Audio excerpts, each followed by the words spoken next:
ഇന്ത്യയിലെ പ്രധാനപ്പെട്ട മഴക്കാലമാണ് ഏത് തെക്ക് പടിഞ്ഞാറൻ മൺസൂൺ. അപ്പോൾ തെക്ക് പടിഞ്ഞാറൻ മൺസൂണാണ് ഇന്ത്യയിലെ പ്രധാനപ്പെട്ട മഴക്കാലം എന്നറിയപ്പെടുന്നത്. ഏത് മാസങ്ങളിലാണ്? ജൂൺ സെപ്റ്റംബർ മാസങ്ങളിലാണ് തെക്ക് പടിഞ്ഞാറൻ മൺസൂൺ നമുക്ക് ലഭിക്കുന്നത്. അതേപോലെ എവറസ്റ്റ് കൊടുമുടിയെ കുറിച്ച് പഠിക്കുമ്പോൾ എവറസ്റ്റ് കൊടുമുടി രണ്ട് പേരുകൾ, രണ്ട് രാജ്യങ്ങൾ അറിയപ്പെടുന്നു. ഏതൊക്കെ പേരുകൾ? സാഗർ മാത എന്ന് എവറസ്റ്റ് അറിയപ്പെടുന്നത് നേപ്പാളിലാണെങ്കിൽ ചോമോ ലുഗ്മ എന്ന് അറിയപ്പെടുന്നത് ടിബറ്റ്. അപ്പോൾ ടിബറ്റിലെ എവറസ്റ്റ് കൊടുമുടി അറിയപ്പെടുന്ന പേരെന്താണ്? ചോമോ ലുഗ്മ എന്നാണെങ്കിൽ നേപ്പാളിൽ അറിയപ്പെടുന്നത് സാഗർ മാത എന്ന പേരിലാണ് അറിയപ്പെടുന്നത്. അതേപോലെ ഇന്ത്യയിലെ നയാഗ്ര എന്ന് വിളിക്കപ്പെടുന്ന ഒരു വെള്ളച്ചാട്ടമുണ്ട്. ഏത് വെള്ളച്ചാട്ടമാണ്? ഹൊഗനക്കൽ വെള്ളച്ചാട്ടമാണ് ഇന്ത്യയിലെ നയാഗ്ര എന്നറിയപ്പെടുന്നത്. അപ്പൊ ഇന്ത്യയിലെ നയാഗ്ര എന്നറിയപ്പെടുന്ന വെള്ളച്ചാട്ടം ഏതാണ്?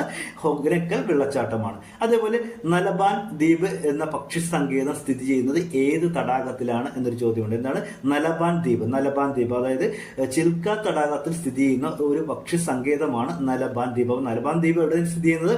ചിൽക്ക തടാകത്തിൽ സ്ഥിതി ചെയ്യുന്ന പക്ഷി സങ്കേതമാണ് നലബാൻ ദ്വീപ്. അതേപോലെ ഇന്ത്യയിലെ ഏറ്റവും വലിയ ശുദ്ധജല തടാകമാണ് ഏത്? വൂളാർ തടാകം. ഇന്ത്യയിലെ ഏറ്റവും വലിയ ശുദ്ധജല തടാകം ഏതാണ്?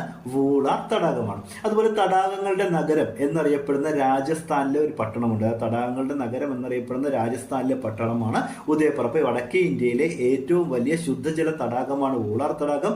അതേപോലെ തടാകങ്ങളുടെ നഗരം എന്നറിയപ്പെടുന്ന രാജസ്ഥാനിലെ പട്ടണം ഏത്? ഉദയ്പൂർ പട്ടണമാണ്.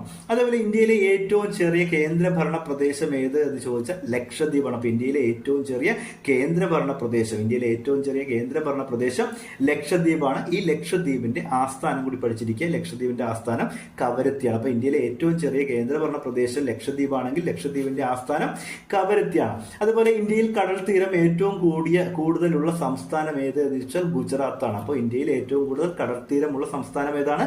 ഗുജറാത്താണ്. അപ്പൊ ഇന്ത്യയിൽ കടൽ തീരത്തെ കുറിച്ച് പഠിക്കുമ്പോൾ ഒരു ചോദ്യം കൂടി നമ്മൾ പ്രതീക്ഷിക്കണം. ഇന്ത്യയിൽ എത്ര സംസ്ഥാനങ്ങൾക്കാണ് കടൽ തീരം ഉള്ളത് എന്നത് കൂടി പഠിക്കും. ഇന്ത്യയിൽ ഏറ്റവും കൂടുതൽ കടൽ തീരമുള്ള സംസ്ഥാനം നമ്മൾ പഠിച്ചു ഏതാണ്? ഗുജറാത്താണ്. അപ്പോൾ ഇന്ത്യയിൽ ആകെ ഉള്ള സംസ്ഥാനങ്ങളിൽ 9 സംസ്ഥാനങ്ങൾക്ക് മാത്രമാണ് കടൽ തീരം ഉള്ളത്. അതുപോലെ